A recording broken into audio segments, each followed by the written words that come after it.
স্বাগতম জনাইছো আপোনাক আমাৰ এনসাপোৰ্টৰ আজিৰ এইটো ভিডিঅ'ত আৰু আজিৰ এই ভিডিঅ'ত মই আপোনাক দেখুৱাম যদি আপোনাৰ বা আপোনাৰ পৰিয়ালৰ কোনো সদস্যৰ বয়স 18 বছৰ প্লাস হৈছে আৰু এতিয়াও যদি ভোটাৰ তালিকাত নাম অন্তৰ্ভুক্ত হোৱা নাই আপুনি কেনেকৈ ঘৰতে বহি অনলাইনতে ভোটাৰ তালিকাত নাম অন্তৰ্ভুক্ত কৰাৰ বাবে আবেদন কৰিব পাৰিব সম্পূৰ্ণ প্ৰচেছটো মই আপোনাক আজিৰ এইটো ভিডিঅ'ত ষ্টেপ বাই ষ্টেপ দেখাই দিম ভিডিঅ'টো সম্পূৰ্ণ শেষলৈকে চাই থাকিব ভাল পালে লাইক কৰিব যদি সাবস্ক্ৰাইব কৰা নাই চেনেলটো সাবস্ক্ৰাইব কৰিব আৰু যদি আপুনি ফেসবুকত চাই আছে আমাৰ পেজটো লাইক আৰু ফলো কৰিব নাপাহৰিব তেন্তে বলক আমি ভিডিঅ'লৈ আগবাঢ়ো তো फ्रेंड्स আপুনি প্ৰথমে আপোনাৰ মোবাইলত বা কম্পিউটাৰত যিকোনো এটা ব্ৰাউজাৰ ওপেন কৰি আপুনি সাৰ্চ বাৰত টাইপ কৰিব nvsp.in আৰু আপুনি সাৰ্চ কৰি দিব সাৰ্চ কৰি দিয়াৰ পাছত একেবাৰে ওপৰত লিংক আহিছে নেশ্যনেল ভোটাৰ সাৰ্ভিস পৰ্টেলৰ আপুনি লিংকত ক্লিক কৰিব লিংকত ক্লিক কৰাৰ লগে লগে অফিচিয়েল ৱেবছাইটটো এনেকৈ ওপেন হৈ যাব মই এতিয়া আপোনাৰ কম্পিউটাৰ স্ক্ৰীনত দেখাই আছো আপুনি স্পষ্টভাৱে দেখিবলৈ পায় আপুনি সেম প্ৰসেছত আপোনাৰ মতে আপুনি এপ্লাই কৰিব পাৰিব ইয়াত আপুনি লগইন ৰেজিষ্টাৰত ক্লিক কৰিব লগইন ৰেজিষ্টাৰত ক্লিক কৰাৰ পাছত যদি আপোনাৰ একাউণ্ট খোলা আছে আপুনি আপোনাৰ মোবাইল নাম্বাৰ আৰু পাছৱৰ্ড এণ্টাৰ কৰি লগইন কৰিব যদি একাউণ্ট নাই আপুনি don't have account register as a new user আপুনি এইটো অপচনত ক্লিক কৰিব এইটো লিংকত ক্লিক কৰাৰ লগে লগে ৰেজিষ্ট্ৰেশ্যনৰ পেজটো এনেকৈ ওপেন হৈ যাব ইয়াত আপোনাৰ মোবাইল নাম্বাৰ কাপচা কৰি এণ্টাৰ কৰি আপুনি সেন্ড OTP-ত ক্লিক কৰিব সেন্ড OTP-ত ক্লিক কৰাৰ পাছত যদি অলৰেডি ৰেজিষ্টাৰ দেখায় তেতিয়াহ'লে আপুনি পাছৱৰ্ডটো ফৰগেট কৰি ল'ব আপুনি লগইনত ক্লিক কৰিব লগইনত ক্লিক কৰাৰ পাছত এনেকৈ পাছৱৰ্ড ফৰগেট কৰা পেজটো আহি যাব আপুনি ফৰগেট পাছৱৰ্ডত ক্লিক কৰিব ফৰগেট পাছৱৰ্ডত ক্লিক কৰাৰ পাছত নেক্সট পেজটো এনেকৈ ওপেন হৈ যাব ইয়াত আপোনাৰ মোবাইল নাম্বাৰ আৰু কাপচা কোড এণ্টাৰ কৰি আপুনি সেন্ড OTP-ত ক্লিক কৰিব সেন্ড OTP-ত ক্লিক কৰাৰ পাছত আপোনাৰ মোবাইলত এটা OTP আহিব আপুনি OTP-টো এইটো বক্সত এণ্টাৰ কৰিব লাগিব তো ইয়াত মই OTP-টো এণ্টাৰ কৰি আছো OTP এণ্টাৰ কৰাৰ পাছত আপুনি ভেৰিফাই OTP-ত ক্লিক কৰিব ভেৰিফাই OTP-ত ক্লিক কৰাৰ লগে লগে আপুনি নতুন পাছৱৰ্ড ক্ৰিয়েট কৰা পেজটো এনেকৈ ওপেন হৈ যাব ইয়াত মই এটা এক্সাম্পল দেখাই আছো আপুনি এনেকৈ এটা পাছৱৰ্ড ক্ৰিয়েট কৰিব লাগিব দুটা বক্সত আপুনি সেম পাছৱৰ্ড এণ্টাৰ কৰিব আৰু ৰিসেট পাছৱৰ্ডত আপুনি ক্লিক কৰিব ক্লিক কৰাৰ পাছত আপোনাৰ নতুন পাছৱৰ্ড আপডেট হৈ যাব এতিয়া আপুনি লগইনত ক্লিক কৰিব নহলে আপুনি ওয়েট কৰিব লগইন পেজলৈ ৰিডাইৰেক্ট হৈ যাব অটোমেটিক মই ওয়েট কৰি আছো এনেকৈ পেজটো খোল খাইব ইয়াত আপোনাৰ মোবাইল নাম্বাৰ এণ্টাৰ কৰিব আৰু এই মাত্ৰ যেটো আপুনি পাছৱৰ্ড ক্ৰিয়েট কৰিছে আপুনি পাছৱৰ্ডটো এণ্টাৰ কৰি কাপচা কোড এণ্টাৰ কৰি আপুনি লগইন কৰিব লাগিব আৰু যদি আপুনি নতুন একাউণ্ট ক্ৰিয়েট কৰি আছে তেতিয়াহ'লে আপুনি ভোটাৰ আইডি কাৰ্ড নাম্বাৰটো ইয়াত আপডেট কৰিব লাগিব তো আপোনাৰতো ভোটাৰ আইডি কাৰ্ড নাম্বাৰ নাই সেইবাবে আপুনি ফাদাৰৰ বা আপোনাৰ হাজবেণ্ডৰ voter ID card number update কৰি আপুনি নতুন পাছৱৰ্ড ক্ৰিয়েট কৰিব তো আপুনি নতুন একাউণ্ট ক্ৰিয়েট কৰোঁতে সেই অপশ্যনটো আহে তো মই পাছৱৰ্ডটো ফৰগেট কৰিছোঁ কাপচা কোড মোবাইল নাম্বাৰ এণ্টাৰ কৰিছোঁ আৰু লগইনত ক্লিক কৰিছোঁ লগইনত ক্লিক কৰাৰ লগে লগে এনেকৈ নেশ্যনেল ভোটাৰ সাৰ্ভিস পৰ্টেলৰ অফিচিয়েল ৱেবছাইটটো ওপেন হৈ যাব আপোনাৰ মোবাইলত বা কম্পিউটাৰত এতিয়া নতুন ভোটাৰ তালিকাত নাম অন্তৰ্ভুক্ত কৰাৰ বাবে আপুনি প্ৰথম অপশ্যনটো সিলেক্ট কৰিব লাগিব register as a new elector বা voter register as a new voter আপুনি এইটো অপশ্যনত ক্লিক কৰিব লাগিব এইটো অপশ্যনত ক্লিক কৰাৰ পাছত নেক্সট পেজটো আহোঁতে অলপ সময় লাগিব আপুনি ওয়েট কৰিব এনেকৈ নেক্সট পেজটো ওপেন হৈ যাব ইয়াত ফৰ্ম 6 যেটো আছে এপ্লিকেশ্যন ফৰ্ম ফৰ নিউ ভোটাৰ্স আপুনি ফৰ্ম 6ত ইংলিশ যেটো দিয়া আছে আপুনি ইংলিশত ক্লিক কৰিব ইংলিশত ক্লিক কৰাৰ পাছত নেক্সট পেজটো এনেকৈ ওপেন হৈ যাব ইয়াত হিন্দী ল্যাঙ্গুৱেজ দিয়া থাকিব পাৰে আপুনি ইয়াত ল্যাঙ্গুৱেজ চেঞ্জ কৰিব যদি ইংলিশ নহয়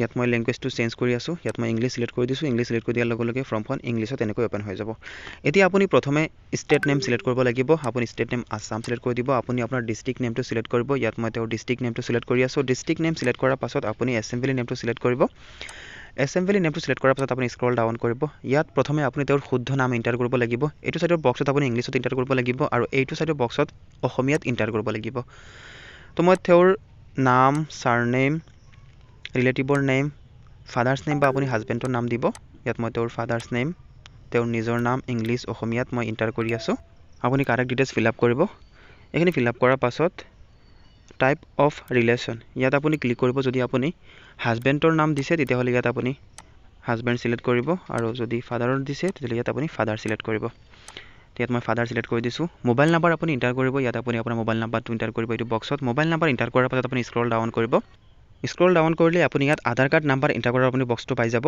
এইটো বক্সত আপুনি আপোনাৰ আধাৰ কাৰ্ড নাম্বাৰ এণ্টাৰ কৰিব যদি আছে কাৰণ এতিয়া ভোটাৰ আইডি কাৰ্ডৰ সৈতে আধাৰ কাৰ্ড লিংক হৈ আছে তো আপোনাৰ নতুন ভোটাৰ তালিকাত নাম অন্তৰ্ভুক্ত হোৱাৰ পাছত আপোনাৰ ভোটাৰ আইডি কাৰ্ডৰ সৈতেও আধাৰ কাৰ্ড অটোমেটিক লিংক হৈ যাব সেইবাবে আপুনি ইয়াত আপোনাৰ ভোটাৰ আইডি কাৰ্ড আপোনাৰ আধাৰ কাৰ্ড নাম্বাৰটো আপুনি এণ্টাৰ কৰিব ইয়াৰ পাছত আপুনি জেন্ডাৰ টাইপ আপুনি মেল নে ফিমেল আপুনি সিলেক্ট কৰিব ইয়াত মই ফিমেল সিলেক্ট কৰি দিছো এইটো বক্সত আপুনি আপোনাৰ ডেট অফ বাৰ্থ আপুনি এণ্টাৰ কৰিব আপুনি কাৰেক্ট ডেট অফ বাৰ্থ আপুনি এণ্টাৰ কৰিব আপোনাৰ ডকুমেণ্টত যেনেকৈ আছে আপুনি ডেট অফ বাৰ্থ এণ্টাৰ কৰিব ডেট অফ বাৰ্থ এণ্টাৰ কৰাৰ পাছত আপুনি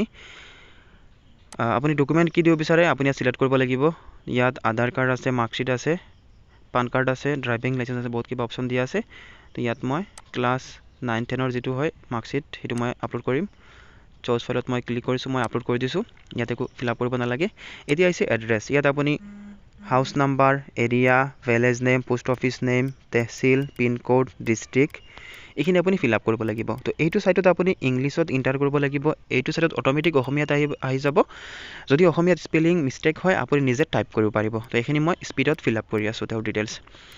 এইখিনি ফিল আপ কৰাৰ পাছত আপুনি স্ক্ৰল ডাউন কৰিব। আপুনি কাৰেক্ট ফিল আপ কৰিব। ইয়াত পিন কোড ইণ্টাৰ কৰিব। পিন কোড ইণ্টাৰ কৰাৰ পাছত আপুনি স্ক্ৰল ডাউন কৰিব। District name, state name autofill থাকিব।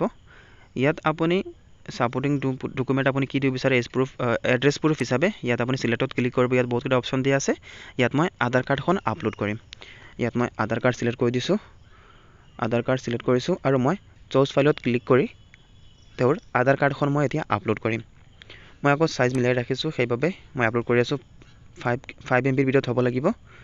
মই আপলোড কৰি দিছোঁ। এতিয়া আপুনি স্ক্ৰল ডাউন কৰিব। ইয়াত আপুনি ক্লিক কৰি আপুনি ফটো আপলোড কৰিব লাগিব। তো ফটো আপলোড কৰা ছিষ্টেমটো অলপ চেঞ্জ হৈ গৈছে। ইয়াত আপুনি ক্লিক কৰিব। এইটো অপশ্যন আহিব, আপুনি ক্ল'জত ক্লিক কৰিব। চুজ ফাইলত ক্লিক কৰি আপুনি তেওঁৰ ফটো আপুনি ইয়াত চিলেক্ট কৰিব আৰু ইয়াৰ পৰা আপুনি ফটো অনলাইনতে আপুনি ক্ৰপিং কৰিব লাগিব। যদি আপুনি মোবাইলত কৰি আছে আপোনাৰ ছেম পেজ অ'পেন হ'ব মোবাইলতো, আপুনি এনেকৈ ক্ৰপিং কৰিব লাগিব।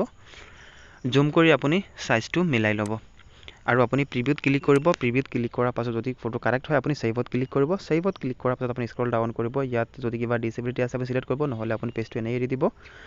ইয়াত আপুনি ফেমিলি মেম্বাৰ নাম আপুনি এড কৰিব লাগিব। ইয়াত যদি আপুনি হাজবেণ্ডৰ ঘৰত আপুনি ভোটাৰ তালিকাত নাম অন্তৰ্ভুক্ত কৰি আছে, ইয়াত আপুনি হাজবেণ্ডৰ নাম আপুনি ইণ্টাৰ কৰিব। আৰু যদি ফাদাৰৰ ঘৰত এপ্লাই কৰি আছে, ইয়াত ফাদাৰৰ নাম আপুনি ইণ্টাৰ কৰিব আৰু চিলেক্ট কৰিব ৰিলেশ্যন টাইপটো আপোনাৰ। আৰু ইয়াত আপুনি তেওঁৰ ভোটাৰ আইডি কাৰ্ড নাম্বাৰটো ইণ্টাৰ কৰিব। যদি ফাদাৰৰ নাম চিলেক্ট কৰিছে ফাদাৰৰ voter ID card number enter কৰিব। যদি হাজবেণ্ডৰ নাম চিলেক্ট কৰিছে ইয়াত হাজবেণ্ডৰ ভোটাৰ আইডি কাৰ্ড নাম্বাৰটো ইণ্টাৰ কৰিব। এইটো বক্সত আপুনি আকৌ আপোনাৰ ভিলেজ নামটো আপুনি ইণ্টাৰ কৰিব। ভিলেজ নাম ইণ্টাৰ কৰাৰ পাছত আপুনি ষ্টেট নেম চিলেক্ট কৰিব। ষ্টেট নেম চিলেক্ট কৰাৰ পাছত ডিষ্ট্ৰিক্ট নেম চিলেক্ট কৰিব। ডিষ্ট্ৰিক্ট নেম চিলেক্ট কৰাৰ পাছত এইটো বক্সত যদি আপুনি হাজবেণ্ডৰ ঘৰত যাই ভোটাৰ তালিকাত নাম অন্তৰ্ভুক্ত কৰি আছে, ইয়াত আপুনি আপোনাৰ বিবাহৰ ডেটটো আপুনি ইণ্টাৰ কৰিব। আৰু যদি আপুনি ফাদাৰৰ ঘৰত ভোটাৰ তালিকাত নাম অন্তৰ্ভুক্ত কৰি আছে, আপুনি আপোনাৰ ডেট অফ বাৰ্থটো ইণ্টাৰ কৰিব। তো ইয়াত মই ডেট অফ বাৰ্থ ইণ্টাৰ কৰি দিছোঁ আৰু এইটো বস্তু একো ফিল আপ কৰিব নালাগে। ইয়াত আপুনি ভিলেজ নেম আপুনি আকৌ ইণ্টাৰ কৰিব। প্লেচ নেম বা ভিলেজ নেম আপুনি ইণ্টাৰ কৰিব পাৰে। মই ভিলেজ নেম ইণ্টাৰ কৰি দিছোঁ তেওঁৰ। আৰু ইয়াত যিটো কাপচা কোড দি আছে আপুনি কাপচা কোডটো আপুনি ছেম টু ছেম ইণ্টাৰ কৰিব আৰু আপুনি এবাৰ চেক কৰিব পাৰে, নহ'লে আপুনি প্ৰিভিউ এণ্ড ছাবমিটত আপুনি ক্লিক কৰিব। তো প্ৰিভিউ ইয়াত শ্ব' কৰিব। আপুনি প্ৰিভিউ এবাৰ চেক কৰিব যে আপুনি যিখিনি ডিটেইলছ ফিল আপ কৰিছে কিবা মিষ্টেক হৈছে নেকি, আপুনি এবাৰ চেক কৰিব। যদি কাৰেক্ট হয় আপুনি এখন প্ৰিণ্ট আউট লৈ ল'ব। যদি আপুনি কাষ্টমাৰ কৰি আছে ইয়াত প্ৰিণ্ট আউট ক্লিক কৰি আপুনি প্ৰিণ্ট আউট লৈ ল'ব, নহ'লে আপুনি ছাবমিটত ক্লিক কৰিব। ছাবমিটত ক্লিক কৰাৰ পাছত অলপ সময় ৱেইট কৰিব লাগিব। লগে লগে আপোনাৰ ফৰ্ম ছাবমিট হৈ যাব। Thank you for submitting from MDSP। আৰু ইয়াত আপোনাৰ ৰেফাৰেঞ্চ নাম্বাৰটো আহি যাব। এই ৰেফাৰেঞ্চ নাম্বাৰটো আপুনি স্ক্ৰীনশ্বট কৰি ৰাখিব বা আপুনি প্ৰিণ্ট আউট কৰি ৰাখি দিব। আৰু আপুনি ট্ৰেক ষ্টেটাছত ক্লিক কৰি ৰেফাৰেঞ্চ নাম্বাৰটো ইণ্টাৰ কৰিব আৰু ট্ৰেক ষ্টেটাছত আপুনি ক্লিক কৰিব। ক্লিক কৰাৰ লগে লগে চাওক ইয়াত ডেট আহি গৈছে, BLO এপেণ্ড হ'ব, BLO ভেৰিফাইড হ'ব, ফিল্ড ভেৰিফাইড হ'ব। ইয়াৰ পাছত আপোনাৰ একচেপ্ট বা ৰিজেক্ট হ'ব। আৰু এতিয়া যিটো সময় চলি আছে এইটো সময়ত 100% একচেপ্ট হ'বই। আৰু একচেপ্ট হোৱাৰ পাছত নতুন ভোটাৰ তালিকাত আপোনাৰ নাম অন্তৰ্ভুক্ত হৈ যাব আৰু আপুনি নতুন ভোটাৰ আইডি কাৰ্ডো লাভ কৰিব। তো আজি ভিডিঅ'টো ইমানখিনি আছিলে। ভিডিঅ'টো সম্পূৰ্ণ শেষলৈকে চোৱাৰ বাবে ধন্যবাদ।